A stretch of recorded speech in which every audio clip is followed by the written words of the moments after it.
আসসালামু আলাইকুম। কেমন আছেন আপনারা? আশা করি ভালো আছেন। আমরাও আলহামদুলিল্লাহ আপনাদের দোয়া ও ভালোবাসায় ভালো আছি। তো এখন সকালবেলা আমি সকাল থেকে ব্লগটা শুরু করলাম। তো এখানে আমি পরোটা বানিয়ে নিচ্ছি। পরোটা বানানো হয়ে গেছে, সেঁকে নিচ্ছি। আর এই সাইডে আমি ডিম ভাজি করে নিয়েছি, আর এখানে আমি বেগুন ভাজি করে নিয়েছি। আর এই যে এখানে অনেকগুলো ভাজা হয়েও গিয়েছে। তো ব্লগটি দেখতে থাকুন।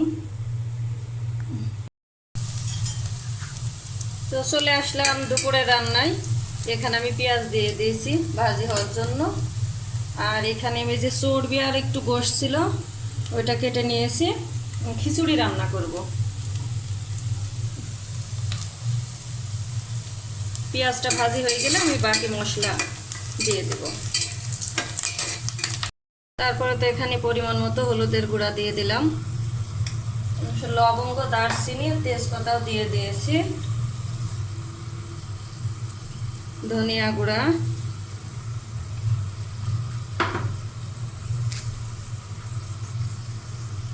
মরিচের গুঁড়া,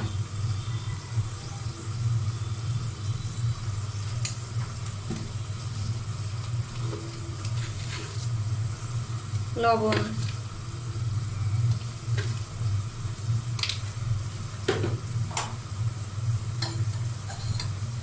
আদা বাটা, জিরা বাটা,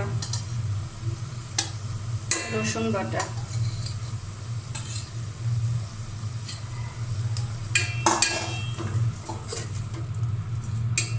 সব মশলা আমি অল্প করে পানি দিয়ে ভালো করে কষিয়ে নেব। তারপরে তো গোশ কষানো হয়ে গিয়েছে। আমি এখানে এই গোশের মধ্যেই চাউলটা ভেজে নেব।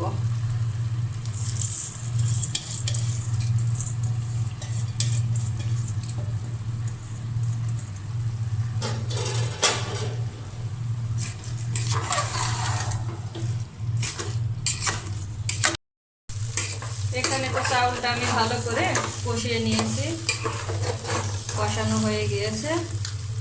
আমি এখন পানি দিয়ে দেব সিদ্ধ হওয়ার জন্য।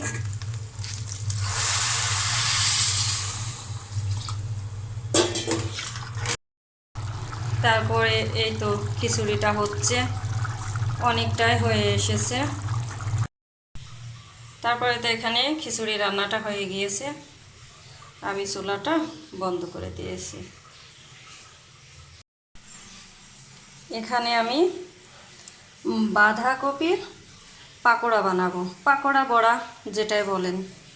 এখানে আমি বাঁধাকপি কেটে নিয়েছি এবং ভালো করে লবণ মাখিয়ে নিয়েছি। লবণ মাখানোর পরে নরম হয়ে গিয়েছে, বাকি যেই পানিটা ছিল ওইটা আমি ফেলে দিয়েছি। আর এখানে কাঁচামরিচ, পেঁয়াজ কুচি, ধনিয়া পাতা কুচি, হলুদের গুঁড়া, আর ধনিয়া গুঁড়া, রসুন বাটা, জিরা বাটা।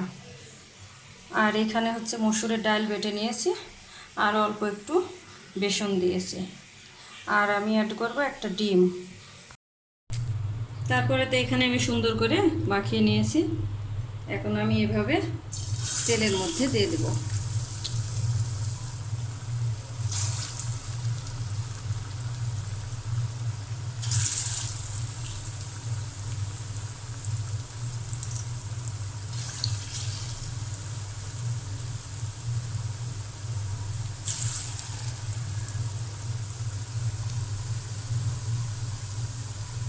আমি এখন উল্টায় দিব।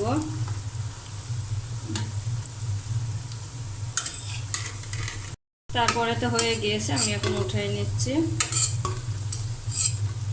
তো জালটা কমাই ভাজতে হবে, বেশি জালে ভাজলে উপরে পুড়ে যাবে কিন্তু ভিতরটা ভালোভাবে হবে না। তারপরে তো এখানে আমার সব পাকোড়া বানানো শেষ হয়ে গিয়েছে, আমি এখন নামিয়ে নিচ্ছি, সবগুলি উঠাই নেব। তারপরে তো এই যে এইখানে সস নিয়ে নিয়েছি খাওয়ার জন্য, একটা ভেঙে দেখাচ্ছি। এই যে ভিতরটা এমন হয়েছে। খেয়ে দেখি।